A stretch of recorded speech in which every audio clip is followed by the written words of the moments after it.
Hi guys, welcome to our channel hello health. इस video में हम बात कर रहे हैं एसिडिटी, गैस, कॉन्स्टिपेशन के बारे में। आखिर ये समस्याएं कॉमन मानी जाती हैं, सभी के साथ में कभी न कभी हो जाती हैं, तो हमें इनसे निदान यानी कि छुटकारा कैसे मिल सकता है, इससे हम निजात कैसे पा सकते हैं, इस वीडियो में हम बात करेंगे। तो कई बार ऐसा होता है कि हम स्वाद के चक्कर में कुछ ज़्यादा खा लेते हैं, उसके बाद हमें एहसास होता है कि यार हमारा पेट फूल रहा है और हमें खट्टी डकार भी आना शुरू हो गई है। तो इस कंडीशन में आपको क्या करना चाहिए, इस वीडियो में आगे हम बताएंगे। और अकॉर्डिंग टू रिसर्च 25% लोगों के साथ में ये समस्या बनी ही रहती है, और ऐसा अक्सर आपकी बिजी लाइफस्टाइल, अनियमित खान पान और स्ट्रेस यानी कि तनाव, जी हाँ, तनाव के कारण भी आपके साथ ये समस्या हो सकती है।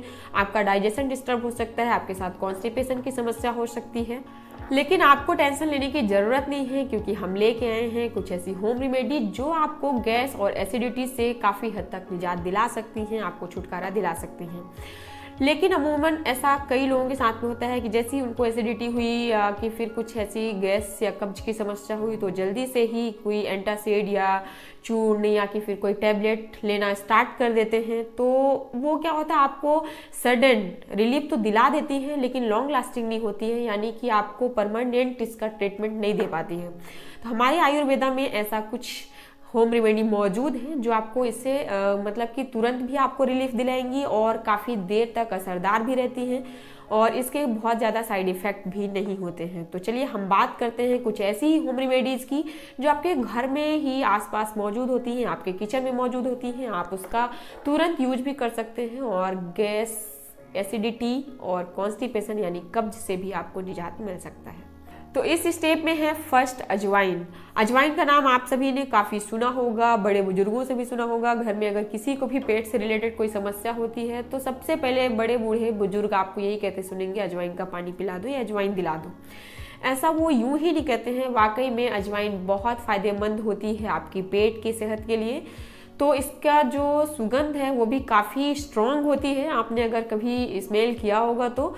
और वाकई में जैसे इसकी स्मेल काफ़ी स्ट्रॉन्ग होती है, वैसे इसका काम भी काफ़ी स्ट्रॉन्ग होता है। गैस, एसिडिटी और इंडाइजेशन को तुरंत राहत दिलाने का काम करता है, मतलब इन सब से। और आपके इंटेस्टाइन जो होती है, आंतों को भी साफ करने में काफ़ी मददगार भूमिका निभाती है। तो अजवाइन को आप कई सारी डिशेस में भी शामिल कर सकते हैं। अजवाइन का पानी पी सकते हैं, इसे भिगोकर आप रख दीजिए, पानी इसका पी लीजिए।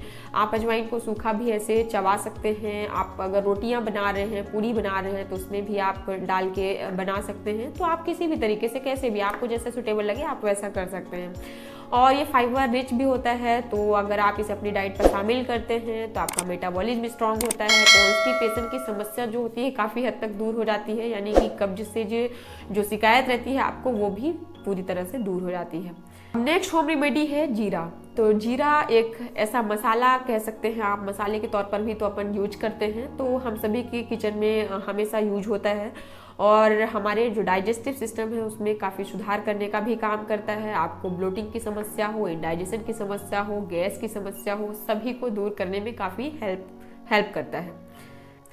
तो मोस्टली जो जीरा होता है वो डाइजेस्टिव एंजाइम्स को बूस्ट करने का काम करता है, जो कि आपके डाइजेशन सिस्टम को स्ट्रांग बनाता है और आपके फैट को भी कम करने में अपनी महत्वपूर्ण भूमिका निभाता है।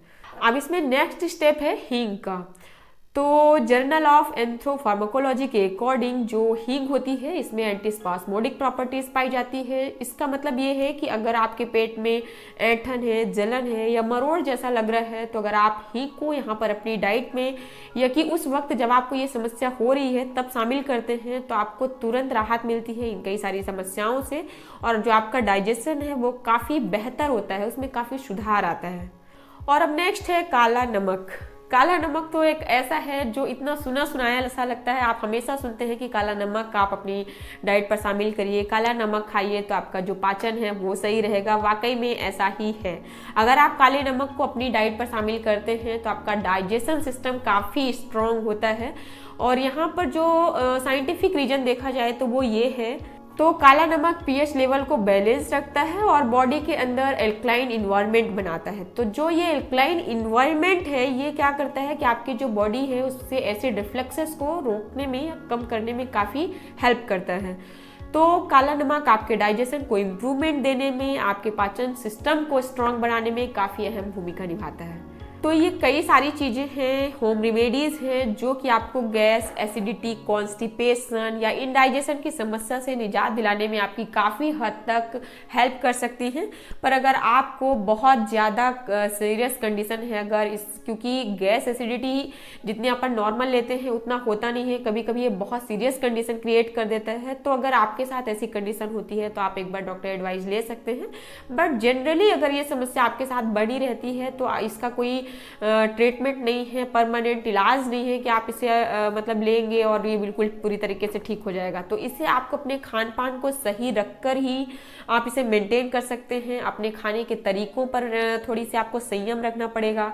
जो आप खा पी रहे हैं उस पर आप ध्यान दीजिए कि हमें क्या खाना है, क्या नहीं खाना है, कौन सी चीज़ हमारे डाइजेशन में फिट नहीं बैठ रही है, किस चीज़ से हमें तकलीफ हो रही है, तो उस चीज़ को आप बिल्कुल अवॉइड करिए या बहुत कम मात्रा में लीजिए।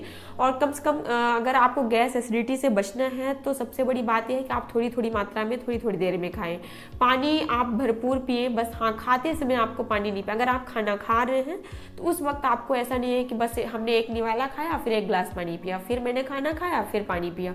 तो ये सारी चीज़ें भी आपकी जो गैस है, कॉन्स्टिपेशन है, एसिडिटी है, इसका रीजन बन सकता है। तो अगर नॉर्मली आपके साथ ऐसा है तो आप ठीक है, आप ये ट्राई कर सकते हैं। बाकी अगर आपको जनरली हमेशा ये बना रहता है गैस, एसिडिटी की समस्या, तो पहले आप ये सोचिए, ये देखिए, असेस करिए कि ये जो समस्या है आखिर में किस वजह से हो रही है।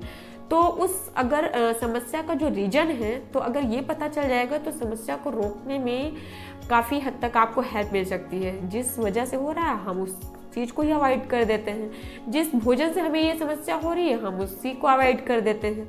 तो इससे क्या होगा कि अगर आपको रीजन ढूंढ लिया है आपने कि हमें इस वजह से हो रहा है, तो आपको सॉल्यूशन ढूंढने के लिए बहुत मेहनत नहीं करनी पड़ेगी। तो चलिए, हमारी ये इन्फॉर्मेशन आपको कैसी लगी हमें कमेंट सेक्शन में बताएं। और अगर हमारी ये इन्फॉर्मेशन आपको अच्छी लगी हो तो हमारे चैनल को सब्सक्राइब करना बिल्कुल ना भूलें। तो चलिए, अब मिलते हैं नेक्स्ट वीडियो में नेक्स्ट यूजफुल टॉपिक के साथ। तब तक के लिए stay happy and stay healthy.